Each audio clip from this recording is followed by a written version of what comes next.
नमस्ते, मैं राकेश नायक अपराध समाचार चैनल में आप सबका स्वागत करता हूं। आज केंद्र सरकार द्वारा एक राष्ट्रव्यापी नीति की घोषणा की जा रही है, जिसमें कि कोरोना से हताहत हुए समस्त परिवारों में उनको हर संभव योगदान देने की कोशिश की जाएगी। अपने स्तर पर राज्य सरकारों द्वारा भी अलग अलग स्तर पर प्रयास किए जा रहे हैं। यह एक सुखद और अच्छा संकेत है जो हमारे समाज में जो दुखी और परेशान लोग हैं उनको एक ये मदद उनके लिए मील का पत्थर साबित होगी।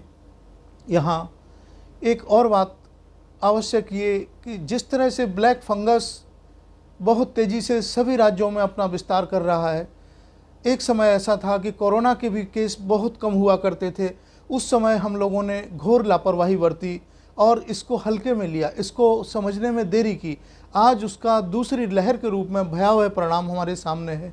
इसलिए एक बार की हुई गलती को दोबारा से, जबकि सारी राज्य सरकारें ब्लैक फंगस को एक महामारी के रूप में घोषित कर चुकी हैं, तो हमको भी चाहिए कि हम सतर्कता के साथ सारे वो उपाय करें जिनकी आवश्यकता है। यहाँ एक और चीज़ देखने वाली ये होगी कि हम सिर्फ अपना बचाव करें और सिर्फ घरों में बैठे रहें, ये उचित नहीं होगा। आज हमारे देश को और समाज को इस बात की भी आवश्यकता है कि हम सुरक्षित तरीके से अपने घर से बाहर निकलें और औरों की मदद करें जिनको कि इसकी आवश्यकता है। यहाँ विज्ञान का युग है। यह समय समय पर विज्ञान ने अपने आविष्कारों के माध्यम से विकास की नई ऊंचाइयों को छुआ है, लेकिन साइंस इज़ नॉट एवरीथिंग। यहाँ हम आध्यात्म की तरफ बात करना चाहते हैं। हमें आध्यात्मिक चीज़ों को जो हम मानते हैं, जो समझते हैं और उन पर अमल करते हैं, उनको भी साथ लेकर चलने की आवश्यकता होगी। ये धर्म और अधर्म की लड़ाई है जो सदियों से चलती आई है, कभी राम और रावण के रूप में, कभी कृष्ण और कंस के रूप में। आज भी ये धर्म क्षेत्र और अधर्म, इन दोनों के बीच का युद्ध है। हमें देखना ये होगा कि हम अपने संकल्पों के साथ इस धर्म युद्ध में किस तरफ से लड़ना पसंद करेंगे।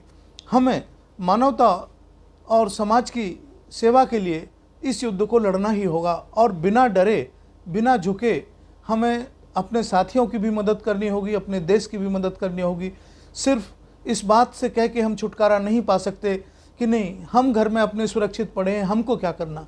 जिस दिन ये सारे लोग अगर इस तरह से करने लगेंगे, वो विकास जो जाके विनाश के ऊंचाई पर बैठा हुआ है उसको रोकना ही होगा।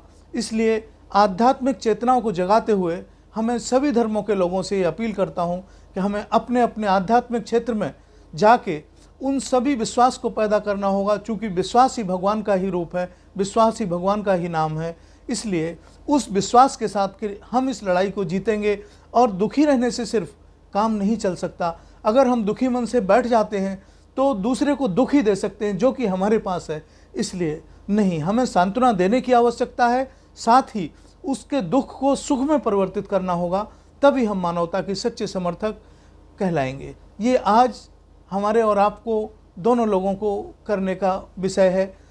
हमें इस तरफ चिंता नहीं करनी होगी, बल्कि हमें चिंतन करना होगा और हम और आप दोनों को मिलकर इस महामारी से, इस महायुद्ध से लड़के भाईचारे और प्रेम के साथ निपटना होगा।